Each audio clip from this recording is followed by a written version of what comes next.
दोस्तों, आज की कहानी है ससुर जी ससुराल में इतनी पाबंदियां क्यों। दोस्तों, कहानी शुरू करने से पहले अगर आपने चैनल को सब्सक्राइब नहीं किया हो तो कर लीजिए ताकि आपके पास पहुंच सके हर नया वीडियो। जब नेहा के लिए रोहन का रिश्ता आया तब रोहन के घर वालों ने रिश्ता तय करते वक्त कहा, देखो समधी जी, हमारे घर में लड़कियों को भी उतना ही सम्मान दिया जाता है जितना कि लड़कों को।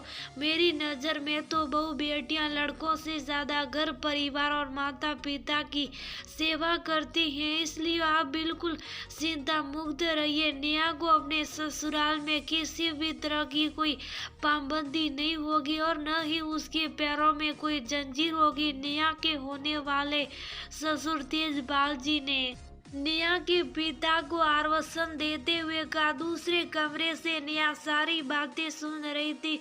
उसे ये सुनकर अच्छा लगा कि उसे ससुराल में बिल्कुल मायके जैसी आज़ादी मिलेगी और साथ ही जॉब भी कर सकती हैं। ये सोचकर नेहा बहुत खुश थी। धीरे धीरे नेहा की शादी नज़दीक आ गई और एक दिन नेहा अपने सपनों को लेकर अपने ससुराल आ गई। कुछ दिन तो नेहा शादी की रस्मों को निभाने में व्यस्त रही। कुछ दिन ऐसे ही निकले। फिर एक दिन नेहा ने मौका देकर रोहन से अपनी जॉब के बारे में बात करने लगी। सुनो रोहन, मुझे तुमसे कुछ बात करनी है। नेहा ने कहा, बोलो क्या बात है। रोहन ने कहा, मैं जॉब करना चाहती हूँ। अब काफी दिन हो गए हैं, शादी को भी घर देर कर दी तो ये जॉब भी हाथ से चली जाएगी। नेहा ने कहा, देखो नेहा, भी शादी को ज्यादा दिन नहीं हुए और तुम्हें क्या करना है जॉब करके, मैं हूं ना, इतना काफी नहीं है क्या। रोहन की ये बेखूबी बातें सुनकर नेहा को लगा शायद रोहन को उसके जॉब करना पसंद नहीं है। नेहा ये सोचकर भी शुभ हो गई कि अभी शादी को ज्यादा दिन भी नहीं हुए हैं, कुछ दिन और शांत रहना ही ठीक हो गया। नेहा कुछ समय के लिए बिल्कुल शांत हो गई, लेकिन नेहा शांत क्या हुई, किसी के मुंह पर उसके कैरियर के बारे में कोई जिक्र ही नहीं करता और न ही कोई जॉब की बात छेड़ता। एक दिन नेहा ने ही सास ससुर और रोहन के सामने ही जॉब करने की बात छेड़ दी। नेहा ने कहा, मैं कल से जॉब पर जाऊंगी। मैंने एक स्कूल में जॉब के लिए अप्लाई कर दिया है। अरे बहू, तू पागल हो गई है क्या?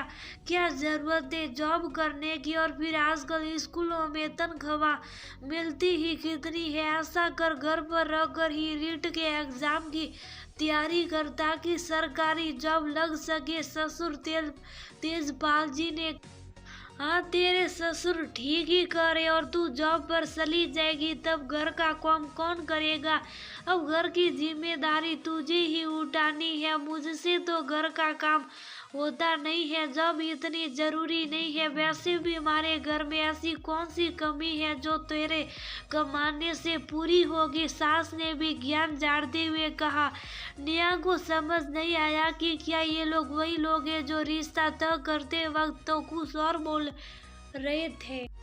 आज कुछ और नेहा ने सीधे मुंह जवाब देते हुए कहा, देखो पापा जी, आपने ही रिश्ता तय करते वक्त कहा था कि ससुराल में तुम्हें पूरी आजादी रहेगी, लेकिन आज क्या हुआ।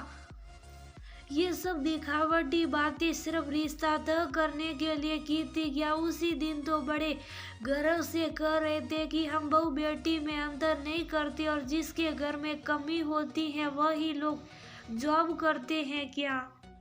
रूसी दीदी के क्या कमी है जो आपने उन्हें जॉब करने दिया? उनका ससुराल भी खूब पैसे वाला है, फिर भी आपने उन्हें जॉब करने के बाद ही शादी की। और आज जब बात बहू के जॉब करने की आई तभी सभी के मुंह पर एक ही बात, जॉब करने की जरूरत क्या है, मैं तो जॉब करके रहूंगी, कोई मुझे रोक कर तो दिखाए। नेहा गुस्से में बोले जा रही थी। रोहन भी वही था, लेकिन वह नेहा की बात का समर्थन नहीं कर रहा था। फिर रोहन बोला, सही तो कर रहे हैं मम्मी पापा, तुम उनकी बात मान क्यों नहीं लेती? मैं हूँ तो सही कमाने के लिए, तुम बस घर संभालो, यही तुम्हारे लिए अच्छा है। नेहा को समझ आ गया था कि इन लोगों की धारणा यही है कि बहू के पैरों में बेड़ियां डाल दी जाए ताकि वह बस घर की दहलीज न लांग सके और बस चार दीवारी में ही घुट कर रह जाए। लेकिन नेहा भी नई सोच और नए जमाने की लड़की थी। उसने सिर्फ अपने दिमाग से काम से लिया। उसने अगले दिन स्कूल ज्वाइन कर ली। वह जानती थी कि कुछ दिन सबको बुरा लगेगा, कुछ दिन ही लोग घूस फूस करेंगे, फिर धीरे धीरे सब सामान्य हो जाएगा। नेहा ने किसी के भी दबाव में आकर अपने कैरियर से समझौता नहीं किया। वही किया जो वह करना चाहती थी।